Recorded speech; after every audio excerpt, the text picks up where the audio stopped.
সম্মানিত উপস্থিতি, আলহামদুলিল্লাহ আল্লাহ সুবহানাহু ওয়া তাআলার শুকরিয়া আদায় করছি, যিনি আমাদেরকে মেহেরবানি করে সৃষ্টি করেছেন। আমাদের জীবন ধারণের জন্যে যা কিছু প্রয়োজন তিনি আমাদেরকে দান করেছেন। দুনিয়ায় পরকালে আমাদের সামনে সফলতার পথকে সুস্পষ্ট করে তুলে ধরেছেন, যিনি মানবতার কাছে অসংখ্য নবী রাসূল পাঠিয়ে মানুষকে হাতে কলমে সত্যের এবং হেদায়াতের সন্ধান দিয়েছেন, যিনি আমাদের জন্য অসংখ্য নেয়ামত দান করেছেন। বিশেষ করে আমাদেরকে নেয়ামতুল ওয়ালাদ, ছেলে সন্তান, প্রজন্ম, বংশধারা দান করে ধন্য করেছেন।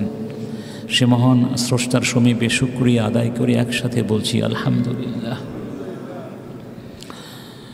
আমরা কেউ ব্যর্থ হতে চাই না, কেউ ক্ষতিগ্রস্ত হতে চাই না, কেউ নিজের লক্ষ্য পথ থেকে বিচ্যুত হতে চাই না। আমরা আমাদের লক্ষ্য পথের শেষ প্রান্তে পৌঁছাতে চাই। আর যারা লক্ষ্য পথে অবিচল থেকে শেষ গন্তব্যে পৌঁছাতে পারে তারাই তো সফল। আর যারা পারে না তারা কি ব্যর্থ, তারা ক্ষতিগ্রস্ত। এই ক্ষতিগ্রস্তদের মধ্যে আল্লাহ পাক যাদেরকে গণ্য করেছেন, বরং যেই ক্ষতিকে আল্লাহ সুস্পষ্ট ব্যর্থতা ক্ষতি বলে ঘোষণা করেছেন, সেই বিষয়টি কি? আল্লাহ পাক বলছেন, قُلْ إِنَّ الْخَاسِرِينَ الَّذِينَ خَسِرُوا أَنفُسَهُمْ وَأَهْلِيهِمْ يَوْمَ الْقِيَامَةِ ذَلِكَ هُوَ الْخُسْرَانُ الْمُبِينُ। হে রাসূল, তুমি বলে দাও, তারাই হলো সত্যিকার অর্থেই ক্ষতিগ্রস্ত, যারা পরকালে ক্ষতিগ্রস্ত হবে, যারা নিজেদেরকে হারিয়ে ফেলবে, নিজেদের সন্তানদেরকে, নিজেদের পরিবার পরিজনকেও কিয়ামতের ময়দানে হারিয়ে ফেলবে।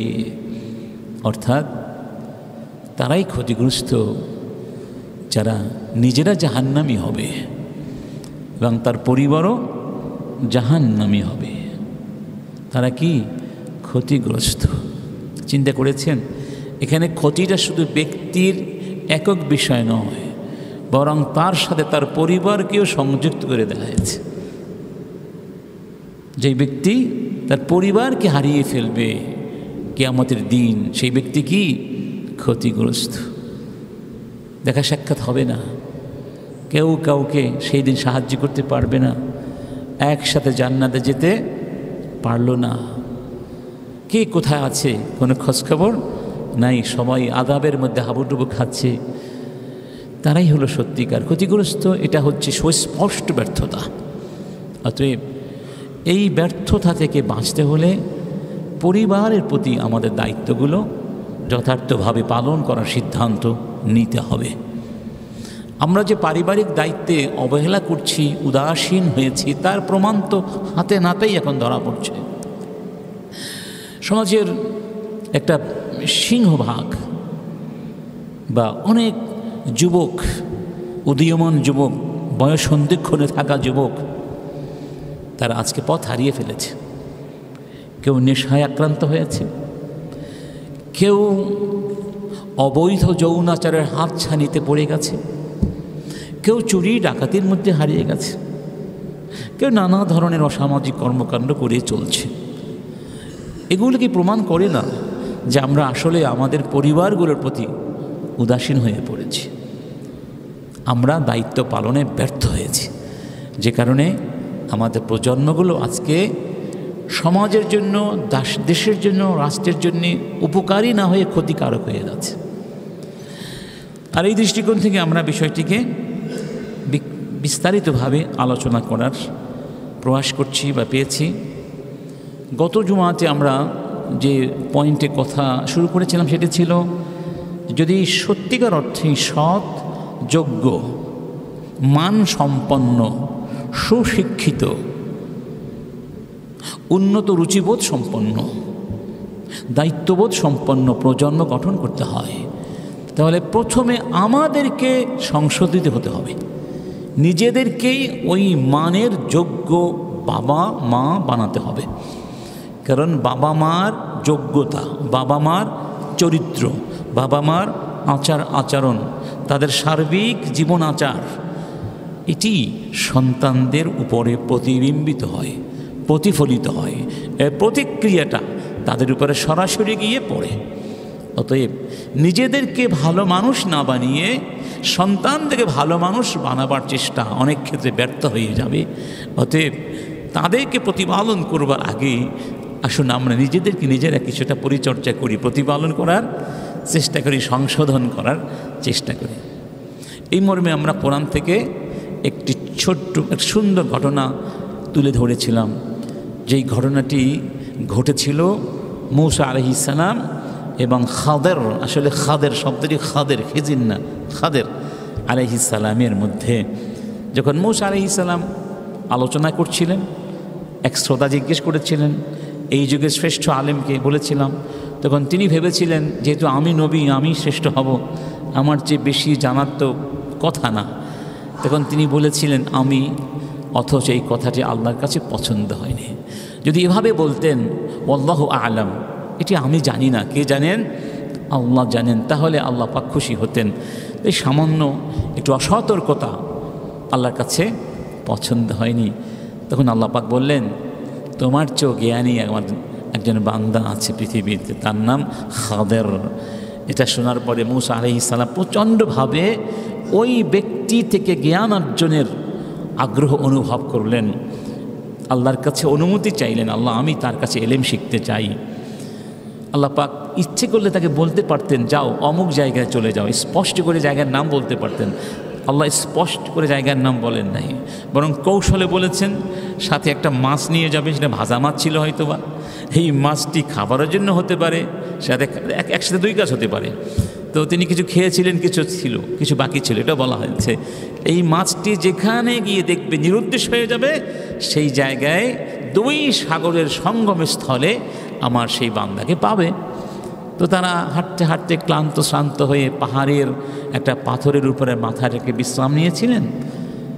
তখন তার সাথে যে খাদেম ছিল ইউশা বিন নুন, তিনি দেখলেন মাছটি আস্তে আস্তে চলে যাচ্ছে এবং খুব নিবিড়ভাবে দেখলেন যে মাছটি যেই জায়গা দিয়ে যাচ্ছে সমুদ্রের ভেতরে, ওই জায়গার স্রোতটা বন্ধ হয়ে যাচ্ছে এবং যেন সুরঙ্গের মতো পথ সৃষ্টি হচ্ছে সাগরের ভেতর দিয়ে। এই দৃশ্য তাকে খুব বিমোহিত করল, হতবাক হয়ে গেলেন। এটা একটা মুজিজা ছিল। ফাত্তাখাযা সাবিলাহু ফিল বাহরি সারাবা, সুবহানাল্লাহ। তো মূসা আলাইহিস সালাম তার সাথী মানে তার খাদেমকে বলেছিলেন আমরা ওই মাজমাউল বাহরাইনে যাব। দেখুন এখানেও শিক্ষা আছে। অনেক মানুষ আছে যারা তাদের অধীনস্থ খাদেমদের সাথে বেশি কথা বলা পছন্দ করে না। মানে খাদেম তার সাথে আছে, কোথায় যাবেন, কার কাছে যাবেন, কখন গিয়ে পৌঁছবেন, এগুলো বলে না। এগুলো বলাকে তাদের জন্য খুব মানে মনে ব্যক্তিত্বের হানিকর মনে করে, খাদেমকে তথ্য দিতে চায় না।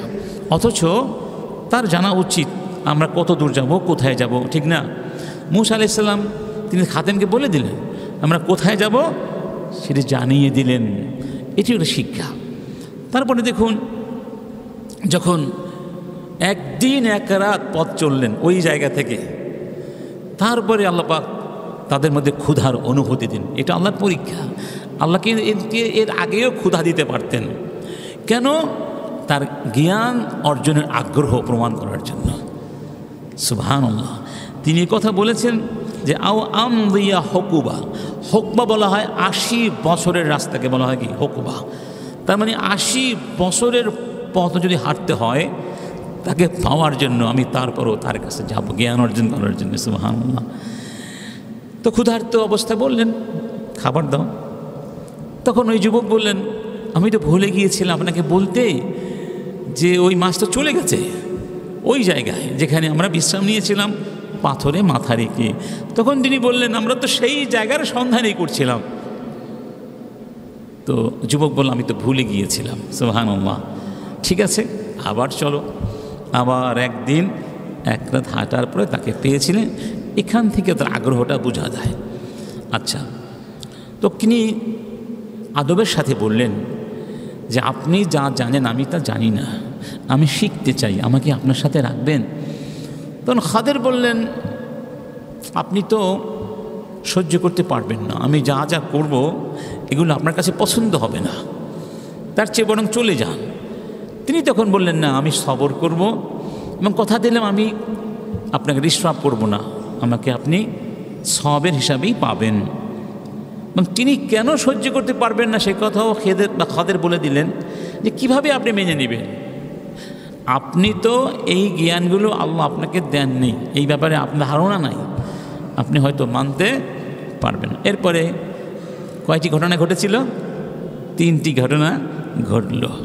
প্রথমে তারা নৌকায় উঠলেন আর খাদের কুড়াল দিয়ে নৌকার তক্তাই খুলে ফেললেন। তখন মুসা আলাইহিস সালাম প্রতিবাদ করলেন, কারণ তিনি ওই ওয়াদার কথা ভুলে গিয়েছিলেন। এটা তার শরীয়তে বৈধ না। কার শরীয়তে? মুসা নবীর শরীয়তে এটা বৈধ না যে আরেকজন মানুষের নৌকা বা সম্পদ আপনি ক্ষতি করবেন। আচ্ছা, এই জন্য প্রতিবাদ করেছিলেন। তারপরে আবার নৌকা থেকে নেমে হাঁটতে হাঁটতে যখন বাচ্চাদের খেলতে দেখলেন, তখন একটা বাচ্চাকে ডেকে তার মাথাটা দেহ থেকে আলাদা করে ফেললেন। কে? খাদের আলাইহিস সালাম। এবার মুসা আলাইহিস সালাম আরও তীব্র প্রতিবাদ করলেন, লাকাদ জি'তা শাইআন নুকরাহ, ভয়ানক অন্যায় করেছেন, আপনি কাজটি করলেন কি? তখন বললেন, আমি না বলেছিলাম আপনি আমার কাজগুলো পছন্দ করবেন না, সহ্য করতে পারবেন না। তখন তিনি বললেন, ঠিক আছে, আমি আর প্রতিবাদ করব না, কারণ আমার পক্ষ থেকে ওদের আপত্তি চূড়ান্ত পর্যায়ে চলে গেছে। মানে এরপরে যদি আপত্তি করি তাহলে আপনি আর আমাকে আপনার সাথে রাখবেন, এটা শর্ত সাপেক্ষ বিষয় ছিল। এরপরে যখন হাঁটতে হাঁটতে ক্লান্ত হয়ে ক্ষুধার্ত হয়ে একটা জনপদে গেলেন, গ্রামে পৌঁছালেন এবং ওই এলাকার লোকদের কাছে খাবার চাইলেন, আতিথেয়তা প্রার্থনা করলেন। তারা আতিথেয়তা করতে রাজি হলো না। সেই গ্রামে একটি দেয়াল দেখলেন, দেয়ালটি ভেঙে পড়ার উপক্রম হয়েছিল, তাই না? তখন খাদের আলাইহিস সালাম সেই দেয়ালটি মেরামত করে দিলেন এবং বিনিময়ে কোনো টাকা পয়সাও নিলেন না। তখন মুসা আলাইহিস সালাম প্রতিবাদ করলেন বা জানতে চাইলেন যে আপনি তো ইচ্ছে করলে এই কাজের বিনিময় নিতে পারতেন, আপনি তাও নিলেন না। তদুপরি এই মানুষগুলো আমাদেরকে সামান্যতম মেহমানদারি করলো না, সৌজন্যবোধ দেখালো না। তখন তিনি বললেন, হাদা ফিরাকু বাইনি ওয়া বাইনিক, এখান থেকেই তোমার আমার বিচ্ছেদ রচিত হলো, তোমার সঙ্গে বা আমার সঙ্গে তোমার থাকা আর সম্ভব হবে না। তবে যাওয়ার আগে শুনে যাও আমি কাজগুলো কেন করেছি। 1 নম্বর বললেন, আম্মাস সাফিনাতু فكانت لمساكين يعملون في البحر فأردت أن أعيبها وكان وراءهم ملك يأخذ كل سفينة غصبا। যেই নৌকাটিকে আমরা কি করলাম, ভেঙে দিলাম বা ত্রুটিযুক্ত করে দিলাম, এই নৌকাটি কয়েকজন অতি দরিদ্র মানুষ সাগরের বুকে বা এই নদীর বুকে তারা এই নৌকাটি নিয়ে তাদের জীবিকা উপার্জন করে। নৌকাটি নতুন, আর মানুষগুলো, এই মালিকগুলো, এই লোকগুলো গরিব, খুবই গরিব। মানে তাদের জীবিকার একমাত্র উপায় হলো কি? এই নৌকা। আর ওরা যেদিকে যাচ্ছিল, এলাকার যে রাজা খুব জালেম মানুষ, সে ভালো নিখুঁত ইনট্যাক্ট নতুন নৌকা পেলেই জোর করে নিয়ে যায়, গসব করে। তাই আমি নৌকাটার মধ্যে কিছুটা ত্রুটি করে দিলাম, যাতে করে ওই জালেম রাজা এই নৌকাটি দখল না করে। নৌকাটি নিয়ে গেলে এই লোকগুলোর কষ্ট হবে, তাদের রিজিকের অন্বেষায় কষ্ট পোহাতে হবে। সুবহানাল্লাহ বলবো না? ফাওকা কুল্লি যি ইলমিন আলিম, সব জ্ঞানীর উপরে কি আছেন? একজন জ্ঞানী আছেন। আচ্ছা ঠিক আছে, ওই বাচ্চাটিকে কেন হত্যা করলাম? এখানেই অনেকের মনে কঠিন প্রশ্ন, একটা বাচ্চাকে এইভাবে হত্যা করা তো আসলে বৈধ হতে পারে না। আবার এই ঘটনা কেন্দ্র করে আমাদের সমাজে কিছু বিভ্রান্তিও সৃষ্টি হয় যে শরীয়ত আর মারেফাত এক জিনিস না। যখন দেখবে কোনো পীর, কোনো অলি, কেউ কোনো শরীয়ত বিরোধী কাজ করছে, তার বিরুদ্ধে কিছু বলো না, কারণ সে যা জানে তুমি তা জানো না। সে এখন শরীয়তের স্তর ভেদ করে কোথায় চলে গেছে? মারেফাতে চলে গেছে। তোমরা কি শোনো নাই খাদের কিভাবে হত্যা করেছিলেন? ইন্না লিল্লাহি। এই জাতীয় কোনো বিভ্রান্তির সুযোগ ইসলামে নাই। তার ব্যাখ্যা তিনি নিজেই দিয়েছেন। কি বলছেন? ওয়াম্মাল গুলামু ফাকানা আবাওয়াহু মুমিনাইন, যেই গোলামকে আমি হত্যা করে দিয়েছি, এই গোলামের বাবা মা ইমানদার মানুষ, ভালো মানুষ, দিনদার মানুষ। ফাখাশিনা আন ইউরহিকাহুমা তুগয়ানান ওয়া কুফরা, এই বাচ্চাটি যদি বড় হয়, বড় হলে সে কাফের হবে এবং বাবা মায়ের অবাধ্য সন্তান হবে, সেই জন্য আমি তাকে হত্যা করেছি। এতটুকু শিখলাম আমরা, তার কথা। এখন কথা হলো, বাচ্চা তো তাকলিফগ্রস্ত না, মানে যারা এখনো নাবালেগ, বয়প্রাপ্ত হয়নি, তা তো স্বভাবও নাই, গুণাও নেই, আছে। সে বড় হলে একটা কথা, যে তাকে কেন হত্যা করা হলো? এখানে অনেকগুলো জবাব আছে। একটা হচ্ছে যে খাদির আলাইহিস সালাম তিনি নবী ছিলেন। কি ছিলেন? এটা একটা অভিমত। তার কাছে ওহী এসেছিল এবং তার আলাদা শরীয়ত ছিল। সেই শরীয়ত আর মুসা নবীর শরীয়ত এক না। দুই নবীর কি? দুই শরীয়ত। অতএব তার শরীয়ত মুসা নবীর শরীয়তে হবে না, এক নম্বর। দুই নম্বর, কোনো কোনো মুফাসসির বলেছেন, যদিও গোলাম শব্দটি ব্যবহার করা হয়েছে, তবে গোলাম মানে নাবালেগ না, সে আসলে কি বালেগই ছিল, বড়ই ছিল। কোনো কোনো ক্ষেত্রে গোলাম ইউজ করা হতে পারে সে মানে বয়প্রাপ্ত হয়েছে, বেশি দিন হয় নাই, তো রাস্তাঘাটে সন্ত্রাস করত, ডাকাতি করত, মানুষ খুন করত। যেহেতু সে মানুষ খুন করেছিল, ডাকাতি করত, ফাসাদ সৃষ্টি করত, এই জন্য তাকে খুন করাটা বৈধ ছিল। কি ছিল?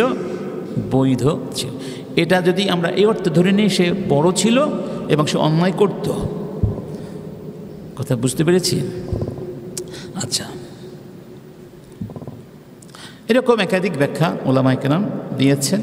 তো মোটামুটি কথা হচ্ছে, এর উপর ভিত্তি করে কেউ কোনো নিরীহ মানুষকে এভাবে হত্যা করতে পারবে না, কারণ আপনার কাছে ওহী আসে না, আমার কাছে ওহী আসে না, অন্য কোনো শরীয়ত আমাদের কাছে আসে না। আমাদেরকে আমাদের শরীয়ত মানতে হবে।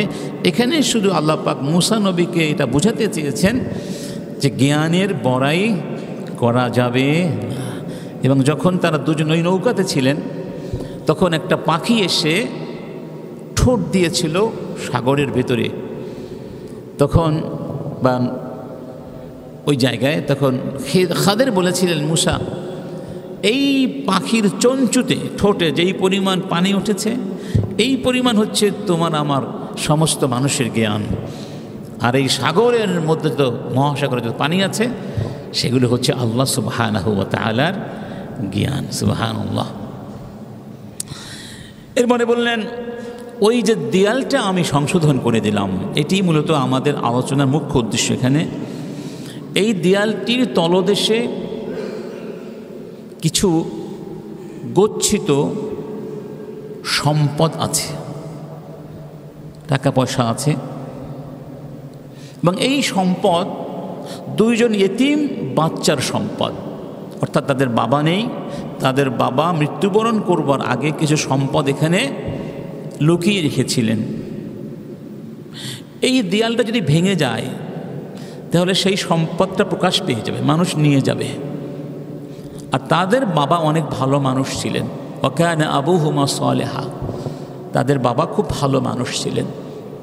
সেই জন্য আল্লাহ সুবহানাহু ওয়া তাআলা তাদের প্রতি রহমত করে যতদিন পর্যন্ত তারা বালেগ না হবে ততদিন এই সম্পদ এখানে আল্লাহ পাক হেফাজত করার ব্যবস্থা করে দিয়েছে। সুবহানাল্লাহ। চিন্তা করে দেখুন, তাদের বাবা মারা গিয়েছেন, তারা এখনও ছোট্ট, ওই যে বাবা ভালো মানুষ ছিলেন, সেই কারণে আল্লাহ সন্তানদের প্রতি রহমত করেছেন এবং তাদের সম্পদ তাদের কাছে ফিরিয়ে দেবার ব্যবস্থা করেছেন। তো এরপরে খাদের বললেন, ওমা ফাআলতুহু আন আমরি, এতক্ষণ ধরে আমি যা যা করেছি একটিও আমি নিজের ইচ্ছাই করিনি। তার মানে আমাকে আল্লাহ করতে বলেছেন, এই কাজগুলো আমাকে করতে বলা হয়েছে, আমি আমার ইচ্ছায় করিনি। যালিকা তা'ওয়ীলু মা লাম তাসতি আলাইহি সাবরা, তুমি যেই কাজগুলো দেখে সহ্য করতে পারছিলে না, এই হলো সেই কাজগুলোর ব্যাখ্যা। সুবহানাল্লাহ। তাহলে বোঝা গেল যে আমরাও যদি ভালো মানুষ হই, নামাজি হই, মুত্তাকি হই, হালাল উপার্জনে অভ্যস্ত হই, সততার সাথে জীবনযাপন করি, চারিত্রিক সৌন্দর্য পবিত্রতা লালন করি, ইনশাআল্লাহ আল্লাহ পাক আমাদের সন্তানদেরকে হেফাজত করবেন। তাদেরকে আল্লাহ পথ হারা করবেন না, ধ্বংসের পথে নেবেন না, ইনশাআল্লাহ। ইসলামের দৃষ্টিতে প্রজন্ম পরিচর্যা এর যতগুলো দিক আছে, বিষয় আছে, এগুলোকে আমরা মোটা দাগে 3টা ভাগে ভাগ করতে পারি। কয়টা ভাগে? 3টা ভাগে। একটা হলো আত-তারবিয়াতু আলাল আকিদাতিস সহিহা, বিশুদ্ধ আকিদার প্রশিক্ষণ দেয়া, বিশুদ্ধ আকিদার উপরে লালন করা। 1 নম্বর, তাদের আকিদাকে বিশুদ্ধ করে লালন পালন করা, যেন আকিদার মধ্যে কোনো ভ্রান্তি, বিভ্রান্তি, শিরিক, বিদআত এবং কুসংস্কার অনুপ্রবেশ করতে না পারে। এবং এই মর্মে কোরআনুল কারীমের পর্যাপ্ত আলোচনা আমরা করেছি। হযরতে লোকমান আলাইহিস সালাম তার কথাগুলো আমরা বলেছি। রব্বুল আলামিন বলছেন, ওয়া হুয়া মাআকুম আইনামা কুনতুম ওয়াল্লাহু বিমা তা'মালুনা বাসীর। তোমরা যেখানেই থাকো তিনি তোমাদের সাথে আছেন এবং তোমরা যা কিছু করো তিনি সব দেখেন। সুবহানাল্লাহ। এটা একটা বিশ্বাস। এই বিশ্বাসটা শিশুদের মধ্যে শৈশব থেকেই প্রথিত করে দিতে হবে, গেঁথে দিতে হবে। তাহলে এই শিশু কোনো দিন জ্ঞাতসারে, অজ্ঞাতসারে, লোকচক্ষুর সামনে কিংবা নির্জনে নিভৃতে এমন কোনো অপরাধ করবে না যে অপরাধ তার চরিত্র ধ্বংস করে দেয়, তার লজ্জাশীলতাকে নষ্ট করে দেয়। বুঝতে পেরেছি? এটা আকীদা। আরেকটা হচ্ছে আত-তারবিয়াতু আলাল ইবাদাহ, আকীদার পরে আসবে ইবাদাতের উপরে প্রতিপালন করা। নামাজ, রোজা, হজ, যাকাত, যত ইবাদত আছে এগুলোকে হাতে কলমে তাদের সুন্দর করে শেখাতে হবে। নামাজ কিভাবে পড়তে হবে, রোজা কিভাবে রাখতে হবে, কোরআন কিভাবে তিলাওয়াত করতে হবে, এটা যদি আমরা না শিখি যে ওরা কিভাবে শিখবে? ওরা তো জানে না, ওরা তো জানে না। এই দায়িত্বটা কাদের? আমাদের। এই দায়িত্বটা আমাদের। এখন ধরুন আমি বাবা হিসাবে আমি নিজেই জানি না নামাজ কিভাবে পড়তে হয়, আমি কিভাবে শিখাবো? আমি নিজেই জানি না কি কি কারণে নামাজ ভেঙে যায়, আমি কিভাবে শিখাবো? অনেক ভাইকে দেখা যায় নামাজে দাঁড়িয়ে এভাবে করে, মানে এদিকেও তাকায় সেদিকেও তাকায়, আসেন এরকম অনেককে দেখি। তো তার ছেলে বা বাচ্চা যখন নামাজ পড়বে তার সাথে সে কী শিখবে? তো নামাজে মনে হয় এদিকে সেদিকে তাকানো যায়, সে হয় নামাজ পড়বে, ঠিক না? বাবা রুকু করছে, সিজদা করছে, কিন্তু রুকু সিজদার হক আদায় করছে না, তাদিল আরকান করছে না, তখন বাচ্চা মনে করবে এটাই মনে হয় নামাজ। চিন্তা করুন, ভয়ানক বিষয়। তাহলে আপনার আমার নামাজ সন্তানের জীবনে প্রভাব সৃষ্টি করবে। আচ্ছা, এই জন্য রাসূল কারীম বলেছেন, মুরু সিবিয়ানাকুম বিসসালাতি ওয়া হুম আবনাউ সাবা। 7 বছর হয়ে গেলে অবশ্যই বাচ্চাদেরকে নামাজ পড়তে আদেশ করবে, অর্থাৎ ইবাদতগুলো শিখিয়ে দেবে। খেয়াল করুন, মানে যতদিন পর্যন্ত বাচ্চারা বয়প্রাপ্ত না হয় ততদিন পর্যন্ত তাদের কোনো জবাবদিহিতা নেই। কেন নেই? কারণ এটি হচ্ছে তার শেখার বয়স, প্রশিক্ষণের বয়স। সুবহানাল্লাহ। এই সময়টা আল্লাহ তাকে দিয়েছেন, আমাদেরকেও দিয়েছেন। এই সময়ে তোমরা তাদেরকে শিক্ষা দেবে, এরপরে তারা সেই শিক্ষা আমল শুরু করবে এবং তাদের জবাবদিহিতা শুরু হবে, তাকলিফ শুরু হবে। এর আগে কোনো তাকলিফ, জবাবদিহিতা, রেসপন্সিবিলিটি নাই পরকালে বিফোর আল্লাহ সুবহানাহু ওয়া তাআলা। এরপরে আসবে আল আখলাক। তাদেরকে আখলাকে প্রতিপালন, আখলাকের প্রশিক্ষণ দিতে হবে, চরিত্রের প্রশিক্ষণ দিতে হবে। রব্বুল আলামিন বলছেন, فَأَمَّا الزَّبَدُ فَيَذْهَبُ جُفَاءً وَأَمَّا مَا يَنفَعُ النَّاسَ فَيَمْكُثُ فِي الْأَرْضِ। যখন পৃথিবীতে বন্যা হয়, সাইক্লোন হয়, পানির বন্যা হয়, প্লাবন হয়, সেই প্লাবনের সাথে রাশি রাশি ফেনা আছে না?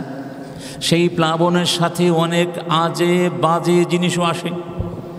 সেই আজে বাজে জিনিস, ফেনা, যেগুলো মানুষের কোনো কাজে লাগে না, সেগুলো নিয়ে প্লাবন দৌড় দিয়ে চলে যায়, অজানায় হারিয়ে যায়। কিন্তু কিছু জিনিস থেকে যায় যেগুলো মানুষের কল্যাণে কাজে লাগে। সেগুলো কি? যেমন ধরুন পলিমাটি, ঠিক না? যেমন ধরুন খনিজ পদার্থ, কত ধরনের দামি জিনিস, পদার্থ, কত ধরনের মানে প্রাকৃতিক আপনার ইনগ্রেডিয়েন্টস থাকতে পারে যেগুলো ভূমির জন্য উর্বর ক্ষমতা বৃদ্ধি করে, আছে না? তা আল্লাহ বলছেন, যেগুলো মানুষের জন্য কল্যাণকর সেগুলো থাকে, আর যেগুলো মূল্যহীন সেগুলো প্লাবনের সাথে ভেসে যায়। এটার অর্থটা কি?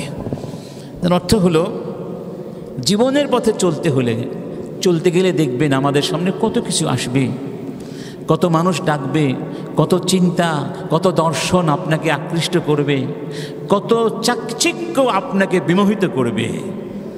তখন বুঝতে হবে কোনটির মধ্যে কল্যাণ আছে, কোনটির মধ্যে কল্যাণ নাই। যতই চাকচিক্যময় হোক, তার ভেতরে যদি কল্যাণজনক কোনো উপাদান না থাকে, সেটা হয়তো 1 দিন 2 দিন 1 ঘন্টা 2 ঘন্টা আপনাকে এনজয় দেবে, কিন্তু সেটা আপনার জন্য কোনো চূড়ান্ত পর্যায়ে কল্যাণ বয়ে আনবে না। কথা বুঝতে পেরেছি? অর্থাৎ বাচ্চাদের ভেতরে এই শিক্ষা দিতে হবে যে তুমি ভেবে চিন্তে নতুন কিছু গ্রহণ করবে। তোমার সামনে অনেক কিছু আসবে, অনেক কিছু তোমাকে হাতছানি দেবে, কিন্তু তুমি সব গ্রহণ করতে পারবে না। তুমি সেটা গ্রহণ করবে যার মধ্যে কল্যাণ আছে, আর যার মধ্যে কল্যাণ নাই সেটা যতই তোমাকে তাৎক্ষণিকভাবে প্রীত করুক, সেটা তোমার গ্রহণ করা উচিত নয়। তার মানে তুমি তোমার যে বিশ্বাস, তোমার যে আদর্শ, তার উপরে অটল থাকবে। এই আদর্শ থেকে কিছুই যেন তোমাকে 1 বিন্দু পরিমাণ বিচ্যুত করতে না পারে। সুবহানাল্লাহ বলবো না? রব্বুল আলামিন বলছেন, আল-আখিল্লাউ ইয়াওমাইযিন বা'দুহুম লিবা'দিন আদুউন ইল্লাল মুত্তাকিন। এটা কোরআনের একটা বড় মূলনীতি, কোরআনের শিশু প্রতিপালনের একটা বিশাল মূলনীতি। আল্লাহ বলছেন, সেই দিন বন্ধু বন্ধুর শত্রু হবে, শুধুমাত্র মুত্তাকিরা ছাড়া। ইবনু কাসির রাহিমাহুল্লাহ এই প্রসঙ্গে বলছেন, কুল্লু সাদাকাতিন ওয়া সাহাবাতিন লিগাইরিল্লাহ ফাইন্নাহা তানকালিবু ইয়াওমাল কিয়ামাতি আদাওয়া ইল্লা মা কানা লিল্লাহ ফাইন্নাহু দাইমুন বিদাওয়ামিহ। সুবহানাল্লাহ। যত বন্ধুত্ব আছে, যত সহচর্য আছে, সব কিছু কিয়ামতের ময়দানে শত্রুতায় পরিণত হবে, যেই বন্ধুত্ব আল্লাহর জন্য হয়নি। আর যেই বন্ধুত্ব আল্লাহর জন্য হয়েছিল, সেই বন্ধুত্ব কোনোদিন শত্রুতায় রূপান্তরিত হবে না। সেই বন্ধুত্ব অনন্তকাল অনন্তকাল অনন্তকাল টিকে থাকবে। সুবহানাল্লাহ। তার মানে হলো, এটা একটা বিশাল নৈতিক শিক্ষা, যেটা আমরা আমাদের ছেলে মেয়েদেরকে শেখাবো, যে তোমার জীবনে চলার পথে অনেক বন্ধু দরকার আছে, সাথী দরকার হবে, সহযাত্রী দরকার হবে, অভিযাত্রী দরকার হবে। তুমি সাথীদের মধ্য থেকে তাদেরকে বেছে নিবে যাদের বন্ধুত্ব হবে আল্লাহর জন্য, অনন্তকালের বন্ধুত্ব। সুবহানাল্লাহ। তার মানে ওই ছেলেদেরকে, ওই লোকদেরকে বন্ধু বানাবে না যারা আল্লাহকে ভালোবাসে না, রাসূলকে ভালোবাসে না, দ্বীনকে ভালোবাসে না, যাদের মধ্যে চরিত্র নেই, আখলাক নেই, সৌন্দর্য নেই, রুচিবোধ নেই।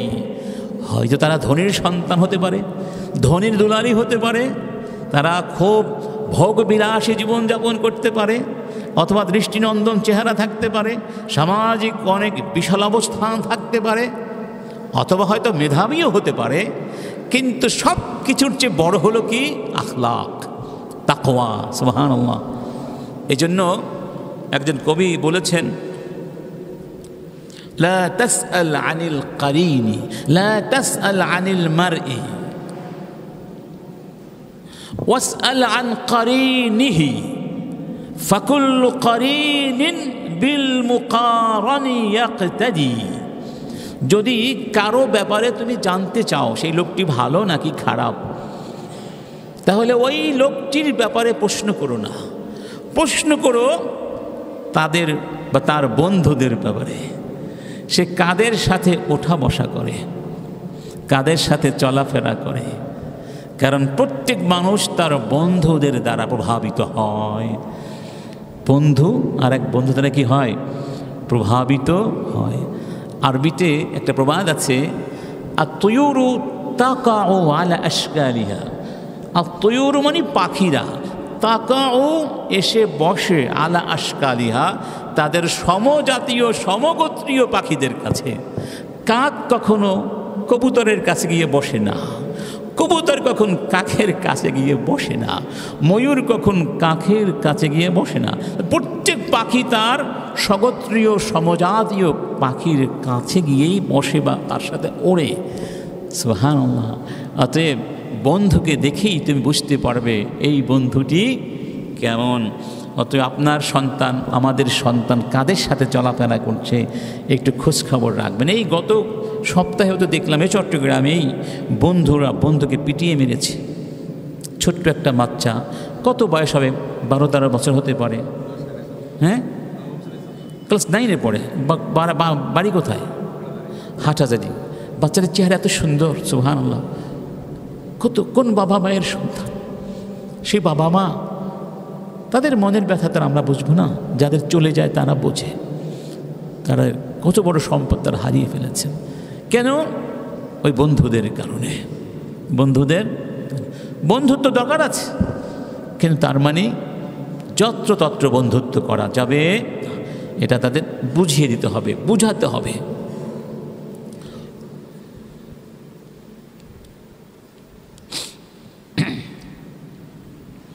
হাদিসের ভিতরে কতগুলো, কোরআনে আরেকটা মূলনীতি দেখুন, আরেকটা মূলনীতি, সেটিও আখলাক সম্পৃক্ত।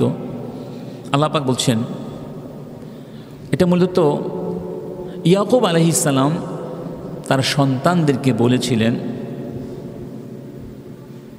যখন তারা মিশরে গিয়েছিলেন ইউসুফ আলাইহিস সালামের কাছে ত্রাণ আনার জন্যে। ইয়া বানি ইয়াযহাবু ফাতাহাসসাসু মিন ইউসুফ ওয়া আখি, যাও তোমরা মিশরে যাও, এবং ইউসুফ আর তার ভাইয়ের সন্ধান করো।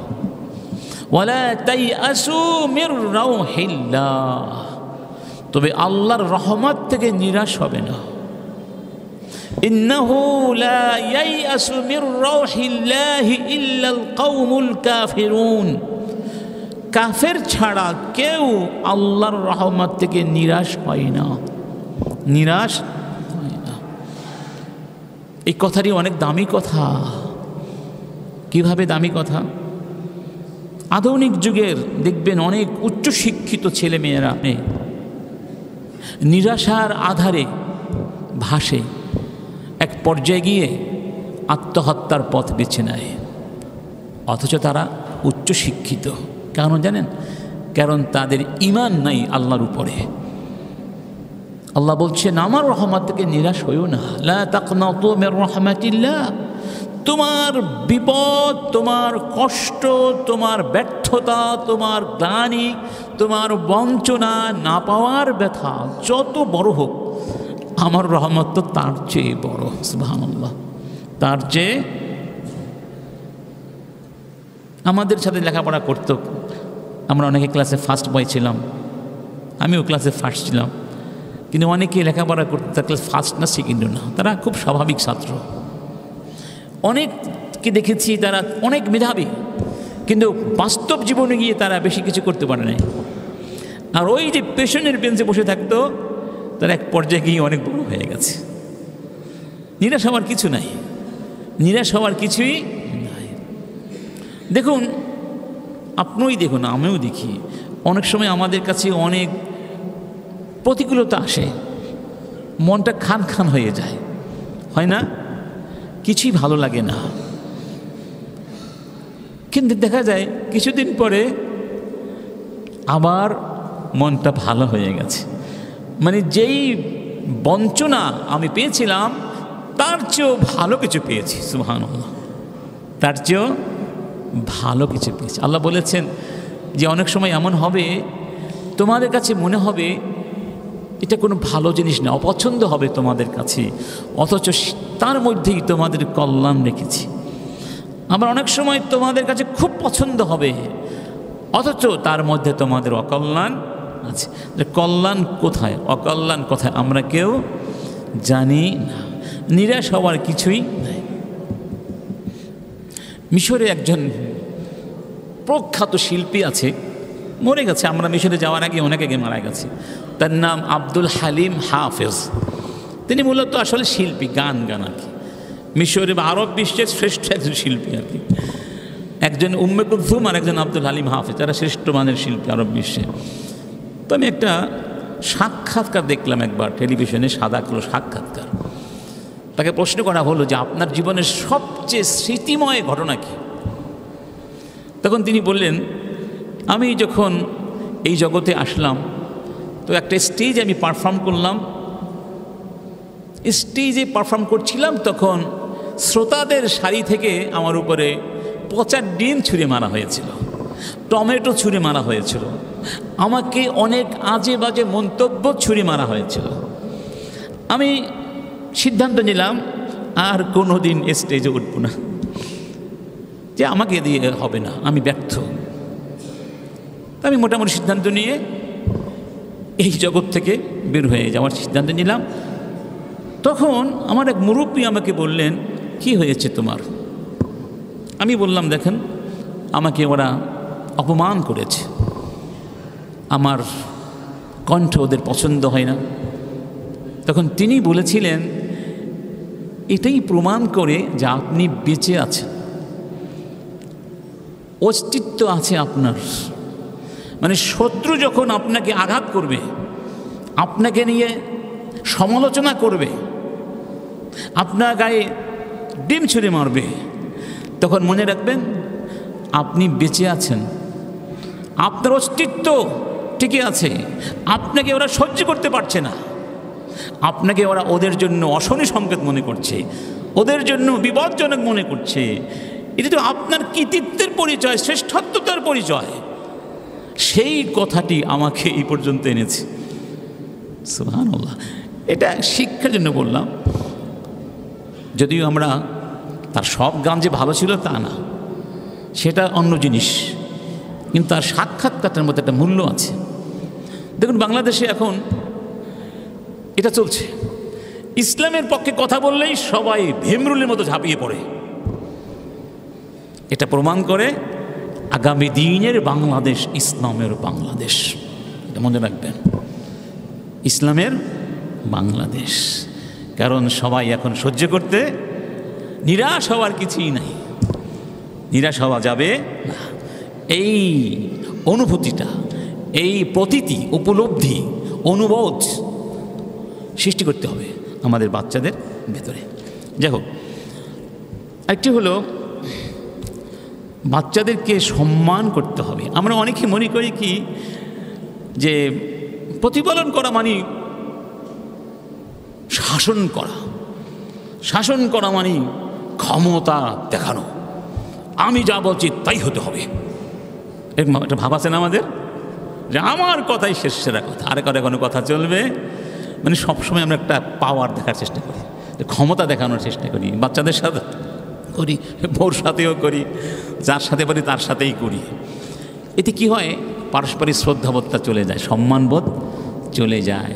সন্তানকে কথায় কথায় আপনি যদি ব্লেম করেন, কথায় কথায় ইনসাল্ট করেন, অপমান করেন, কথায় কথায় তাদেরকে আপনি হুমকি দেন, তাহলে কি হয় জানেন, আপনার প্রতি তাদের শ্রদ্ধাবোধটা নষ্ট হয়ে যাবে।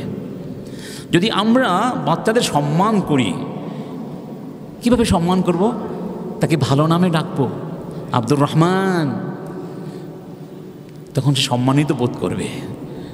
যদি আপনি তার নামটা বিকৃতি করে বলেন রাগের মাথায়, হয় না অনেক সময়, এই বেটা ফজলু, নাম হলো ফজলু, বলেন কি এই ফজলু দিকে আয়, তখন সে মনে কষ্ট পাবে, অপমানিত বোধ করবে। যদি আপনি তার কোনো ভালো কাজ দেখে প্রশংসা করেন, খুব সুন্দর হয়েছে তো, আলহামদুলিল্লাহ, খুব চমৎকার করেছ, তখন সে সম্মানিত বোধ করবে। এই সম্মানিত বোধ করলে সে ওই সম্মানটাকে অনেক দামি মনে করবে, এবং এমন কোনো কাজ সে করবে না স্বেচ্ছায় জেনে বুঝে যে এই কাজটি করলে বাবা মায়ের কাছে তার সম্মানটা নষ্ট হয়ে যেতে পারে। ফলে আপনিও সম্মান পাবেন। পক্ষান্তরে যদি আপনি তাকে কথায় কথায় অপমান করেন, তখন সে মনে মনে ভাববে আমার পরিবারে আমার কোনো সম্মান নাই। আর যার কোনো সম্মান নাই সে ভাবে আমার তো কিছু নাই, আমি কিসের ভয় করব। যার কাছে মূল্যবান কিছু থাকে সেটাকে হেফাজত করে, সে ভয় করে। আর যার কাছে কিছুই নেই সে কিসের ভয় করবে, আমার তো কিছুই নাই, সম্মান নাই, কিসের ভয়। তখন সে ডেসপারেট হয়ে যায়। কী হয়ে যায়? ডেসপারেট হয়ে যায়, পথ হারা হয়ে যায়। এই জন্য রাসূল কি বলেছেন দেখেছেন? মাল্লাম ইয়ারহাম সগীরানা ওয়ালাম ইউওয়াক্কির কাবীরানা ফালাইসা মিন্না। যারা ছোটদেরকে স্নেহ করে না, সম্মানটাও তো স্নেহ তার জন্য, ঠিক না? বড়কে শ্রদ্ধা করে না, সে আমাদের মধ্যে গণ্য নয়। এখানে ছোটদের কথা আগে বলা হয়েছে, বড়দের কথা পরে বলা হয়েছে। কারণ কি, আজকের ছোট কালকে বড় হয়ে যাবে। অতএব ওই শৈশবে যদি আপনি তাকে সম্মান করেন, সে বড় হয়ে আপনাকে সম্মানই করবে ইনশাআল্লাহ।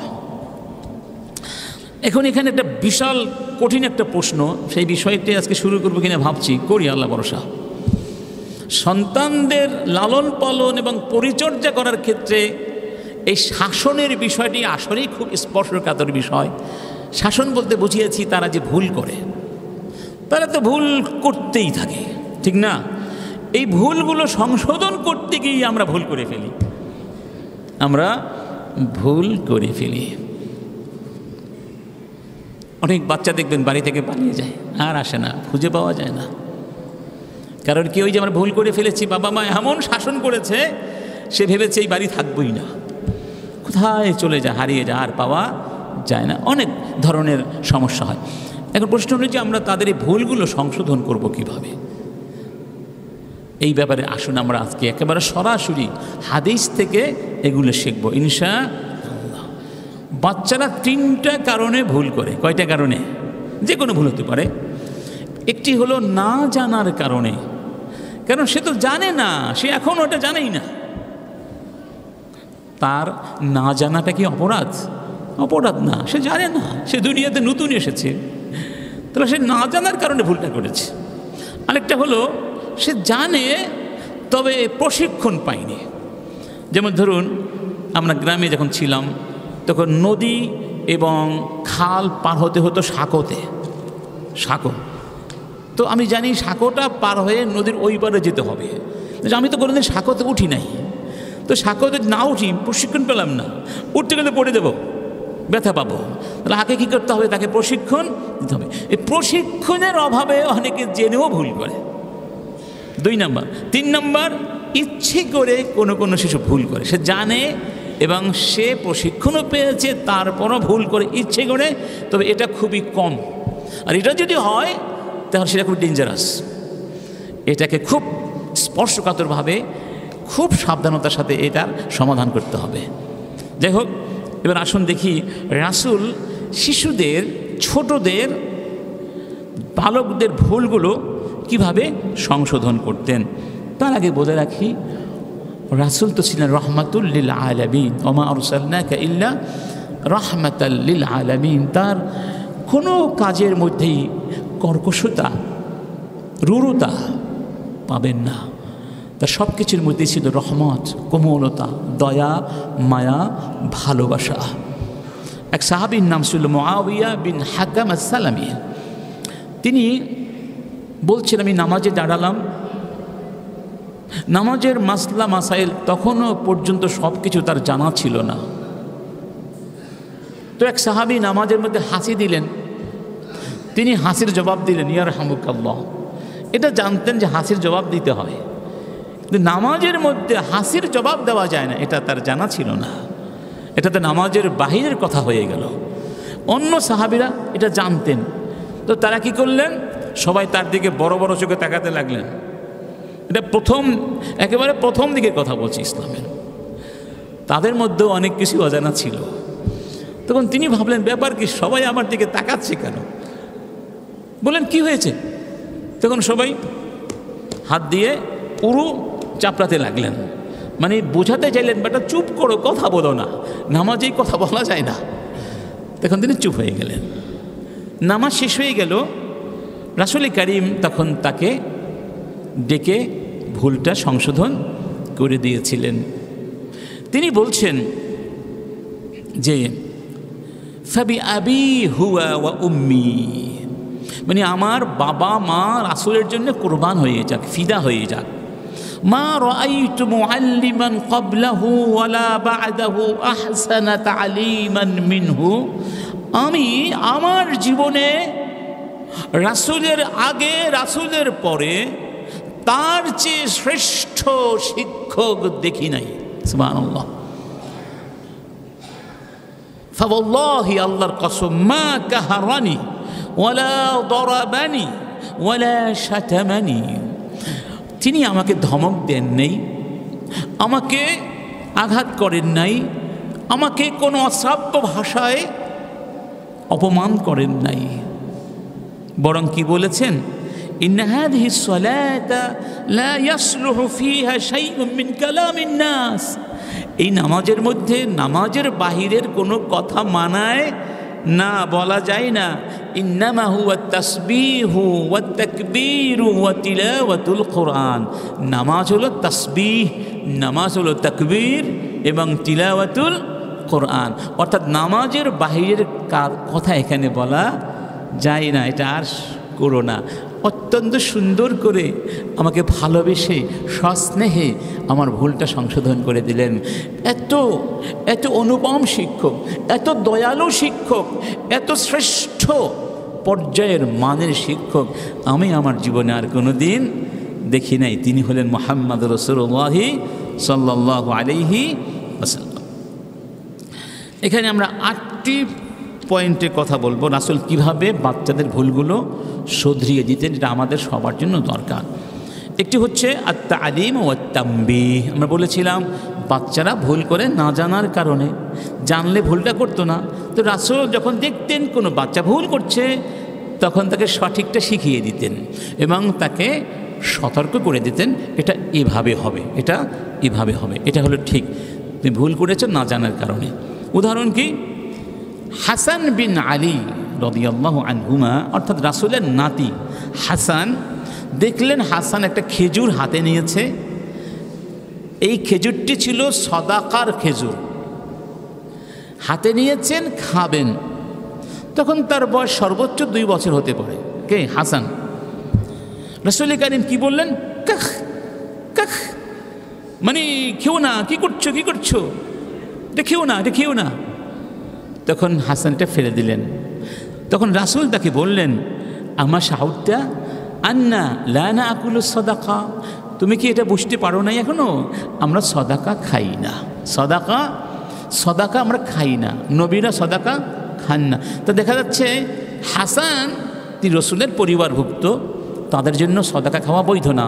এটা তিনি জানতেন না, ছোট্ট মানুষ। রাসূল থাপ্পড় দিয়েছিলেন, ধমক দিয়েছিলেন না, আদর করে বললেন কাখ কাখ, তিনি ফেলে দিলেন, কারণ তিনি জানতেন না, তাকে জানিয়ে দিলেন। তা রাসূল এভাবে করতেন, অথবা ভুলটা বলে দিতেন এবং একটা বিকল্প দিতেন, একটা বিকল্প বলে দিতেন। যেমন এক সাহাবীর নাম ছিল আবু উকবাহ, তিনি মূলত পারস্যের লোক ছিলেন, তিনি মুক্ত গোলাম ছিলেন। তো তিনি বলছেন, শাহিদতু মা রাসূলিল্লাহি উহুদান, আমি রাসূলের সাথে উহুদের যুদ্ধে গিয়েছিলাম। ফাদরাবতু রাজুলাম মিনাল মুশরিকিন, যুদ্ধের ময়দানে এক মুশরিককে আমি, মানে শত্রু সৈন্যকে আমি আঘাত করলাম। ফাকুলতু খুযহা মিন্নী ওয়া আনাল গোলামুল ফারিসি, বললাম আমার আঘাতটা কেমন লাগে, আমি হলাম পারস্যের এক যুবক, গোলামুন ফারিসি। ফালতাফাতা ইলাইয়া রাসূলুল্লাহ সাল্লাল্লাহু আলাইহি ওয়াসাল্লাম, রাসূল তখন আমার পাশেই ছিলেন, আমাকে বললেন ফাহাল্লা কুলতা খুযহা মিন্নী ওয়া আনা আল গোলামুল আনসারি, তুমি আমি পারস্যের যুবক না বলে যদি বলতে আনাল গোলামুল আনসারি, আমি আনসারদের সম্প্রদায়ভুক্ত একজন যুবক, তাহলে না ভালো হতো। সুবহানাল্লাহ। তো এই যুবক বুঝতে পারেন নাই, তিনি তার পারস্যের পরিচয়টাকে বড় করে রেখেছিলেন, এটা তার জন্য শোভা পায় নাই। কারণ পারস্যের পরিচয়ের মধ্যে কোনো তাওহীদের পরিচয় ছিল না, বরং আনসারীদের পরিচিত হওয়াটা ছিল তার জন্য অধিকতর সম্মানের। এবং তাকে ভুলটা ধরিয়ে দিলেন এবং বিকল্পটাও তাকে সাথে সাথে বলে দিলেন। আরেকজন কিশোর সাহাবী ছিলেন, তার নাম ছিল রাফি বিন আমর আল গিফারি। তিনি বলছেন, কুনতু আরমি নাখলান লিল আনসার, আমি এক আনসারীর খেজুর গাছে পাথর মেরে খেজুর পাড়তাম। ও আনা গোলাম, আমি তখন ছোট্ট ছিলাম। ফারআনিন নবী সাল্লাল্লাহু আলাইহি ওয়াসাল্লাম, একদিন রাসূলের সামনে ধরা পড়ে গেলাম। রাসূল আমাকে দেখলেন, আমি আর অন্য মানুষের গাছ থেকে খেজুর, কচিবাপ খেজুর, মানে পাথর মেরে খেজুর পাচ্ছি। ফাকালা ইয়া গোলাম লিমা তারমিন নাখলা, বলেন হে গোলাম, হে বৎস, কি করছো তুমি, গাছে কেন পাথর মারছো? ফাকুলতু আকুল, আমি বললাম খেজুর খাবো, খেজুর খেতে ভালো লাগে। রাসূল কারীম বললেন, ফালা তারমিন নাখলা, এভাবে করো না, কারণ এই গাছ তো তোমার গাছ না, সে গাছ, অতএব তুমি এভাবে পাথর মেরে বা কিছু মেরে ঢিল ছুঁড়ে খেজুর আহরণ করতে পারো না, পারতে পারো না। ওয়াকুল মিম্মা ইয়াসকুতু ফি আসফালিহা, যদি তোমার খেতে মনই চায় তাহলে যেই খেজুরগুলো এমনিতেই গাছের নিচে পড়ে থাকে সেগুলো খাও, কিন্তু তুমি ইচ্ছে করে খেজুর পেড়ে খেতে পারবে।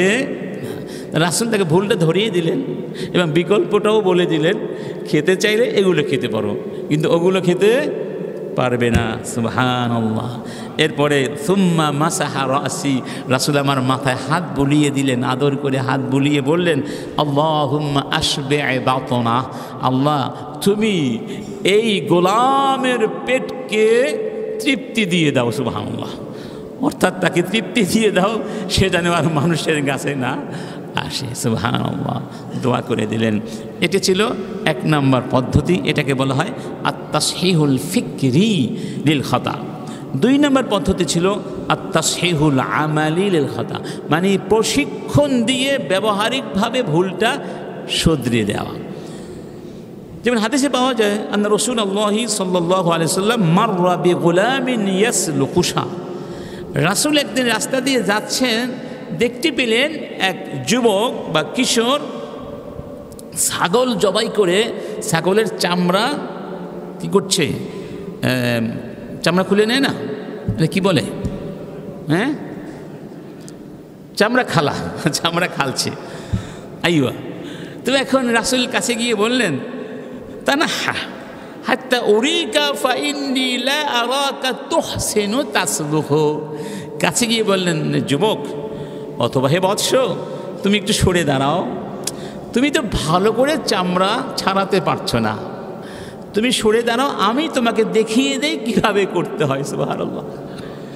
রাসূল কি করলেন, ফাআদখালা ইয়াদাহু বাইনাল জিলদি ওয়াল লাহমি ফাদাহাসা বিহা হাত্তা তাওয়ারাত ইলাল ইবত। রাসূল চামড়া আর গোশতের মধ্যে হাত ঢুকিয়ে দিলেন, একেবারে হাত পুরোটাই কি ভিতরে চলে গেল। তারপরে চামড়াটাকে আলাদা করে বললেন, হাকাযা ইয়া গুলাম ফাসলুক, গোলাম এভাবে করবে, এভাবে করার নিয়ম। সুবহানাল্লাহ। তো আমরাও তো অনেকে পারি না, আমাদের প্রশিক্ষণ নাই, বাচ্চাটাও ছোট মানুষ, পারছিল না, রাসূল তাকে হাতে কলমে একেবারে শিখিয়ে দিলেন। সুবহানাল্লাহ, সুবহানাল্লাহ বলবো না? অনেক সময় এমনও তো হয় যে আমরা মনে মনে ভাবি কি, থাক এই কাজটা ও পারবে না, ওকে বলার শেখানোর দরকার নাই, অথবা এই কথাটা ও বুঝবে না, এটা শেখানোর দরকার নাই, এভাবে বলে বলে আমরা অনেক কিছু শিক্ষা দিই না, অনেক কিছু বলি না, এরকম হয় না? এটাও কিন্তু ঠিক না। বলুন, শিক্ষা দিন, আজকে বুঝবে না কালকে বুঝবে, একবার বুঝবে না দ্বিতীয়বার বুঝবে। যখন বাচ্চারা স্কুলে পড়তে যায়, ও কি ক খ বর্ণমালা লিখতে পারে? তো যারা প্রথমে শেখায় তারা যদি মনে মনে ভাবে না ও তো লিখতেই পারছে না, থাক ওকে শেখানোর দরকার নেই, ও পারবে না, তাহলে লিখতে পারবে? সে প্রথমে তো পারবে না, দ্বিতীয়বার তৃতীয়বার সে ঠিকই পারবে ইনশাআল্লাহ। দেখুন, যখন সূরা আন-নাসর নাজিল হলো, ইযা জাআ নাসরুল্লাহি ওয়াল ফাত, ওমর ইবনে খাত্তাব বদরের যুদ্ধে অংশগ্রহণকারী প্রবীণ সাহাবীদেরকে নিয়ে বসলেন এই সূরাটির মূল থিমটা কি, এই সূরাটির মূল বক্তব্যটা কি, সেটা বের করার জন্য, জানার জন্যে। সেই প্রবীণ সাহাবীদের মধ্যে একজন সাহাবীকে নিলেন যার বয়স 8 থেকে 9 বছরের বেশি হবে না। তখন প্রবীণ সাহাবীরা বললেন, লিমা তুদখিলু হাযাল ফাতা ওয়া লানা আবনাউন মিছলু, এই বাচ্চাটির মতো তো আমাদেরও বাচ্চা আছে, ওমর তুমি বাচ্চাটিকে কেন আমাদের মাঝে নিয়ে আসলে? আমাদেরও তো বাচ্চা আছে, আমরা তো নিয়ে আসি নাই। তখন ওমর বললেন,